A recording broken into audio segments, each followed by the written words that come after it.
ఇప్పుడు stress hormones అంటే నా దిమాక్లో అయితే 2 హార్మోన్లు వస్తాయి.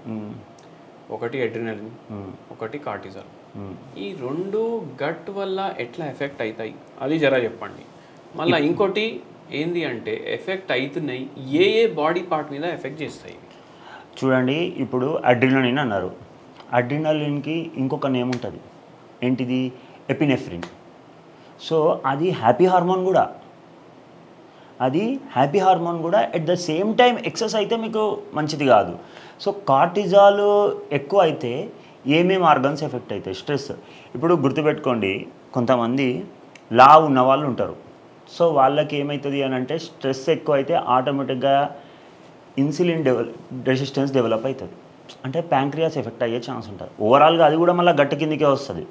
సో ఇంకొకటి ఏమైపోతుంది అని అంటే స్మాల్ ఇంటెస్టైన్ ఎఫెక్ట్ అవుతుంది.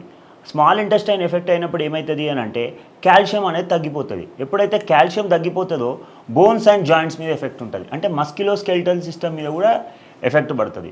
ఇంకొకసారి ఏమవుతుంది అని అంటే ఈ కాల్షియం ఒక్కొక్కసారి ఐరన్ తగ్గిపోతుంది. ఐరన్ తగ్గిపోతే హెమటాలజీ అంటే బ్లడ్కి సంబంధించిన వ్యాధులు, అనీమియా కానీ, రక్తహీనత కానీ, ఫెరిటిన్ తగ్గిపోవడం కానీ, లేకపోతే హిమోసిట్రిన్ తగ్గిపోవడము, ట్రాన్స్ఫరిన్ తగ్గిపోవడం, ఇట్లాంటి డిస్టర్బెన్సెస్ వస్తాయి. దానివల్ల ఏమైపోతుంది, బ్లడ్ సప్లై తగ్గిపోతే ఒక్కొక్కసారి హెమటాలజీ డిస్టర్బ్ అవుతుంది.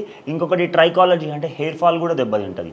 ఇంకొకటి డర్మటాలజీ అంటే స్కిన్ మీద డార్క్ సర్కిల్స్ రావడము, మెలాస్మా రావడము, పిగ్మెంటేషన్ రావడము, ఇవన్నీ అకాంథియోసిస్ రావడము, తర్వాత సంకలలో నల్లగా కావడము, ఇవన్నీ డెవలప్ అవుతాయి. ఇంకొకటిసారి స్ట్రెస్ ఎక్కువ అయిపోతే స్ట్రెస్ ఈటింగ్ అనేది ఉంటుంది. ఒకటి స్ట్రెస్ ఈటింగ్ ఎక్కువ అవ్వడం వల్ల ఏమైపోతుంది అని అంటే మనము ఎక్కువ తింటూ ఉంటాము.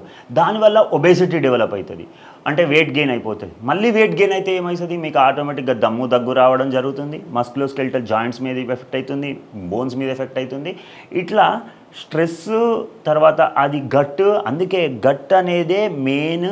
80% of the diseases are started from gut అని ఎందుకు అంటారు అని అంటే మెయిన్గా రూట్ కాజ్ మీరు గట్ ఎఫెక్ట్ అయినప్పుడే స్టార్ట్ అవుతుంది. బ్లోటింగ్ వచ్చింది, అది ఫస్ట్ సైన్. ఎరెక్టేషన్స్ వచ్చింది, అదొక సైను. లేకపోతే పొట్ట డైజెషన్ సరిగా కాకుండా తిన్నది ఊకే ఫుడ్ పార్టికల్స్ బయటికి రావడము, అదొక సైను. మలబద్ధకము, కాన్స్టిపేషన్, అదొక సైను. దుర్వాసన నోటి నుంచి రావడం, హాలిటోసిస్, అదొక సైను. సో కొంచెం తినగానే కడుపు ఉబ్బినట్టు అనిపించడము, ఇదొక సైను. మన శరీరం చాలా సైన్స్ ఇస్తుంటుంది, చాలా సిమ్టమ్స్ ఇస్తుంటుంది.